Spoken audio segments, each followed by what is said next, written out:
একটা সুই পাইছেন রাস্তায় ফালাই দিছেন, একটা ইটের টুকরা, যে টুকরা আপনার পায়ে লাগছে, আপনি চিন্তা করলেন আমার আরেক মুসলমানের পায়েও লাগতে পারে, এই টুকরাটা আপনি সরাইয়া দিছেন। একটা কলার সিলকা, এটাতে আপনি পিছলা খেয়েছেন, আপনি চিন্তা করলেন আমার আরেক মুসলমান ভাইও এই সমস্যায় পড়তে পারে, আপনি সরাইয়া দিলেন।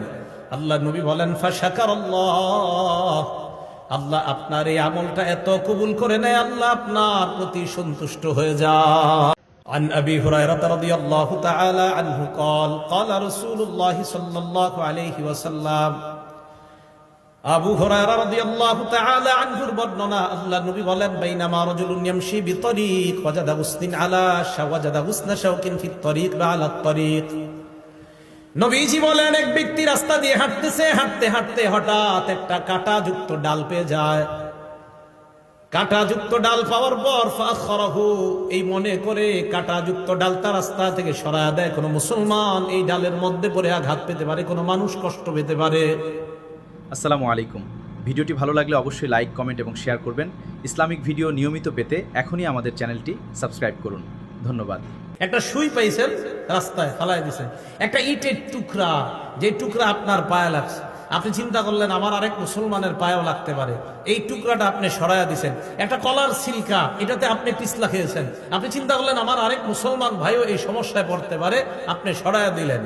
আল্লাহ নবী বলেন ফাশাকারাল্লাহ, আল্লাহ আপনার এই আমলটা এত কবুল করে নেয়, আল্লাহ আপনার প্রতি সন্তুষ্ট হয়ে যায়। ও গফরলা, শুধু তাই নয়, আল্লাহ নবী বলেন তার আগের জিন্দেগীর সব গুনাহগুলো মাফ করে দেয়। সুম্মা ক্বালা আশ-শুহাদাউ খামসা, এরপর আল্লাহ নবী এই হাদিসের মধ্যে বলেন 5 শ্রেণীর শহীদের আলোচনা করলেন। 1 নাম্বার আল মাতউনু শহীদ, মহামারীতে কোনো ব্যক্তি যদি মারা যায়, প্লেগ রোগে যদি মারা যায়, ওই ব্যক্তি শহীদ হয়ে যায়। 2 নাম্বার আল মাকতুনু শহীদ, পেটের রোগে যদি কেউ মারা যায়, কলেরা ডায়রিয়া হয়ে মারা গেলে ওই ব্যক্তি শহীদ। হ্যাঁ, কলেরা ডায়রিয়া, এই ব্যক্তি শহীদ 2 নাম্বার। 3 নাম্বার আল গরীক শহীদ, কোন ব্যক্তি যদি পানিতে ডুবে মারা যায়, ওই ব্যক্তি শহীদ হয়ে যায়। 4 নাম্বার সাহিবুল হাদামি শহীদ, কোন ব্যক্তি গাছের নিচে দাঁড়ায় আছে, ডাব পরে তাল পরে মারা যায়, ছাদের নিচে দাঁড়ায় আছে, ছাদ পরে মারা যায়। কার নিচে আপনি দাঁড়িয়ে আছেন, হঠাৎ ছাদের থেকে একটা ইট আপনার মাথায়, ফুলের টপ পরে আপনার মাথায় পড়ে আপনি মারা গেলেন, আল্লাহ নবী বলেন শাহাদাতের মর্যাদা পেয়ে গেলাম। 5 নাম্বার শহীদু ফি সাবিলিল্লাহ, আল্লাহর রাস্তায় যে জিহাদ করে শহীদ হয়, ব্যক্তি শহীদ হয়ে যায়। হাদিসের শেষে আল্লাহ নবী বলেন দুনিয়ার মানুষ তোমরা জানো, লাউ ইয়ালামুন নাস মা ফিন নিদাই ওয়াস সাফিল আউয়াল, মানুষ যদি জানতো প্রথম কাতারে নামাজ পড়ার কি উপকারিতা, আর আজান দেওয়ার মধ্যে নামাজ আর আজান দেওয়ার মধ্যে কি উপকার, মানুষ যদি জানতো প্রথম কাতারে নামাজের কি ফায়দা, আজানের কি ফায়দা, সুম্মা লাম ইয়াজিদু ইল্লা আইয়াস্তাহিমু আলাইহি লাস্তাহামু আলাইহি, মানুষ যদি প্রথম কাতারের ফজিলত জানতো, লটারি করে হলেও মানুষ যুদ্ধ করে হলেও প্রথম কাতারে নামাজ পড়ার চেষ্টা করত। আর যদি আজানের ফজিলত জানতো, লটারি করে হলেও নিজের নাম লিস্টের মধ্যে এনে মুসলমান আজান দেওয়ার চেষ্টা করত। তাহলে আপনারা যদি জানতেন ফজিলত, নবীজি বলেন মানুষ বুঝতেছে না কেন যে প্রথম কাতারের ফজিলত, আজানের কি পরিমাণ ফজিলত, এগুলা মানুষ খুব মুয়াজ্জিনের অপেক্ষায় থাকে। আমাদের সকলকে আল্লাহ সহি শুদ্ধভাবে আজান শিখে এই আজানের আমল যেন আমরা করে আল্লাহর কাছ থেকে এই ফজিলত অর্জন করতে পারি, আল্লাহ তৌফিক দান করেন। সবাই আজান দেওয়ার নিয়ত হয়েছে তো ইনশাআল্লাহ? এগুলো 2 নাম্বার। 3 নাম্বার,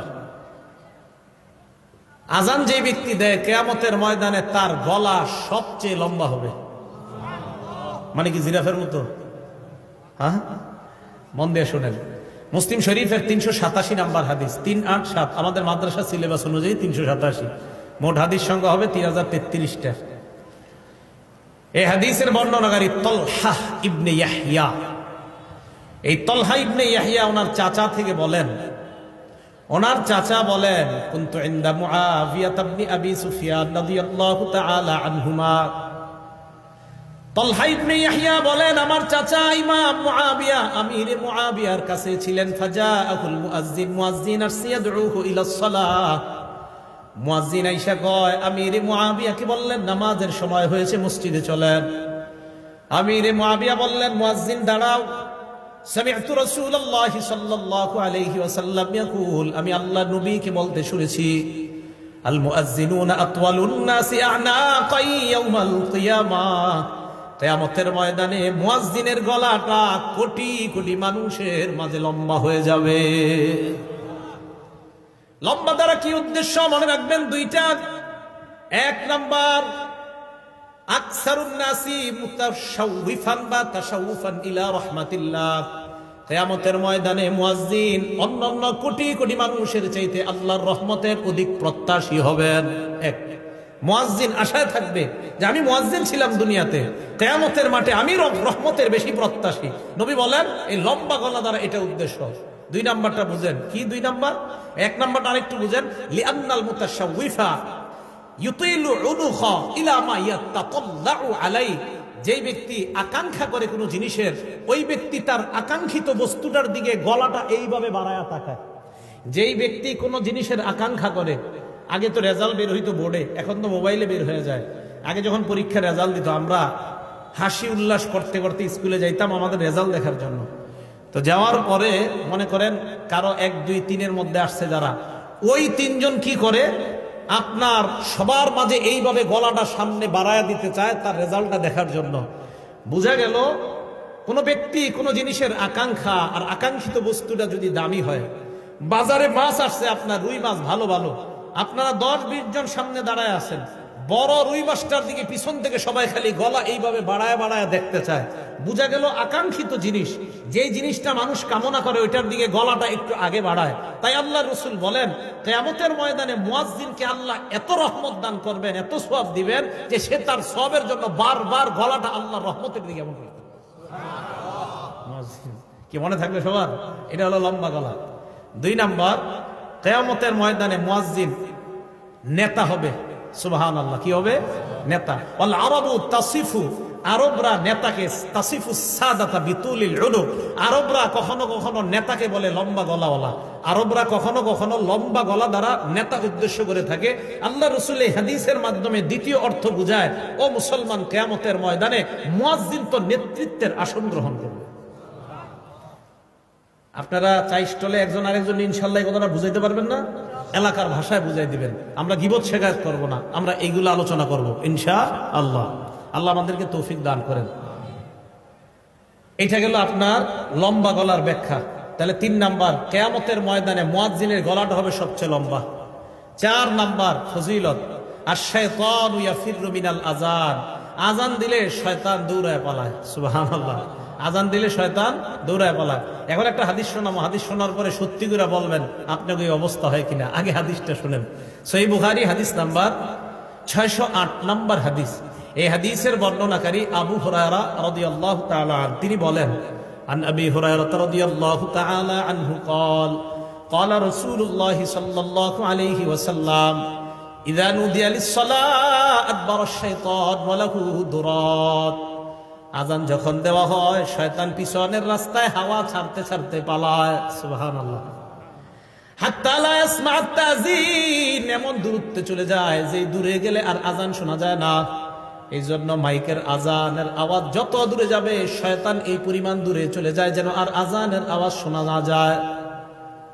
এরপরে দেখেন, হাত্তা ইযা কদান নিদা, মুয়াজ্জিন সাহেব যখন আযান শেষ করে, আকবালা, শয়তান আবার আইসা মসজিদের আশেপাশে ঘুরতে থাকে আর মুসল্লিদের অপেক্ষা করতে থাকে, আসো মুসল্লিরা আসো।